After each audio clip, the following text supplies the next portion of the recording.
ईश्वर ने स्वर्ग और पृथ्वी की सृष्टि की। पृथ्वी उजाड़ और सुनसान थी, चारों तरफ अंधकार छाया हुआ था। ईश्वर ने पहले दिन कहा, प्रकाश हो जाए, और प्रकाश हो गया। दिन और रात बन गया। दूसरे दिन ईश्वर ने कहा, आकाश बन जाए। इस तरह से तीसरे दिन फिर ईश्वर ने कहा, आकाश के नीचे का पानी एक जगह इकट्ठा हो जाए और फल दिखाई पड़े। इस प्रकार पृथ्वी और समुद्र बन गया। पृथ्वी पर पेड़ पौधे उग आए।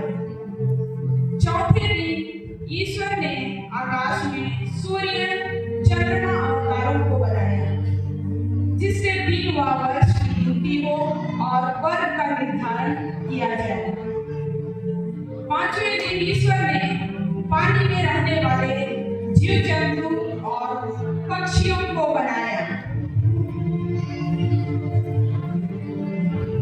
इन सबको ईश्वर ने अपने शब्द से बनाया और उन्हें देखकर बहुत अच्छा लगा।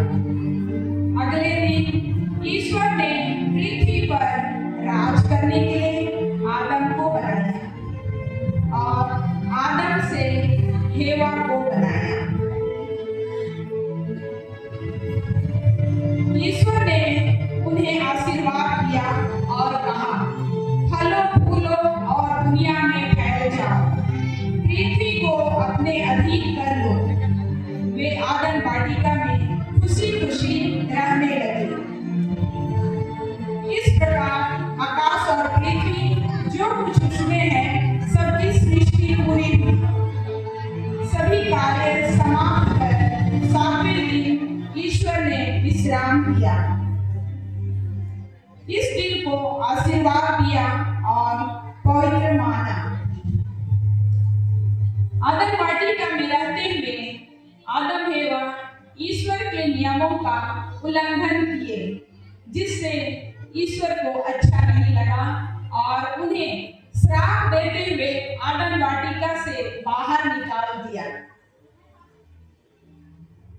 जिन्हें ईश्वर अपने प्रतिरूप बनाया था, वे उन्हें बहुत दुख दिए।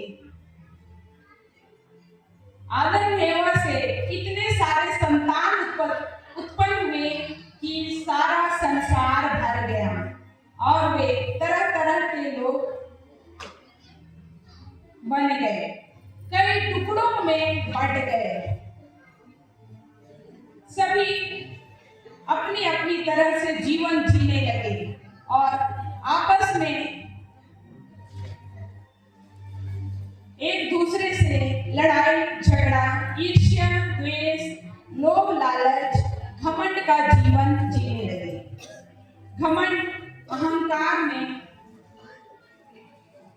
जी रहे लोगों को कई तरह की बीमारियां, दुख, तकलीफ और कई समस्याएं आने लगी। आज भी आदम हेवा की पीढ़ी चलकर हमारे बीच पहुंच गई है, जिसको आज हम अपने परिवार, समाज में देख रहे हैं। आज हमारे परिवार नशापान, सोशल मीडिया और पूरी संगति में बुरी तरह से डूब गए हैं। हमारे युवा बच्चे दुनिया की रंगीनी में डूब गए हैं। उनका परिवार बिखर गया है। माता, पिता, बच्चे एक दूसरे से बहुत दूर चले गए हैं और विभिन्न परेशानियों से वे घिर गए हैं। इसी बीच कुछ कलीसिया जो ईश्वर से जुड़ी रहती है और हमारे दुनिया के लिए प्रार्थना करती है, वह छोटी कलीसिया जो लघु ख्रिस्ती परिवार बनकर आई है। ऐसे हाहाकार की दुनिया में हमारे प्रभु यीशु ख्रिस्त का जन्म मानव के रूप में होता है और वे लोगों को स्वर्ग राज्य के बारे में बताते हैं। जो कोई उनमें विश्वास करते हैं आज वे चंगाई को प्राप्त कर रहे हैं, उन्हें अनंत शांति मिल रही है। प्रभु के वचनों को विश्वास के साथ जीने वाले उन्हें धन्यवाद और महिमा का गान कर रहे हैं। आज सचमुच में हमें प्रभु को जानने की आवश्यकता है।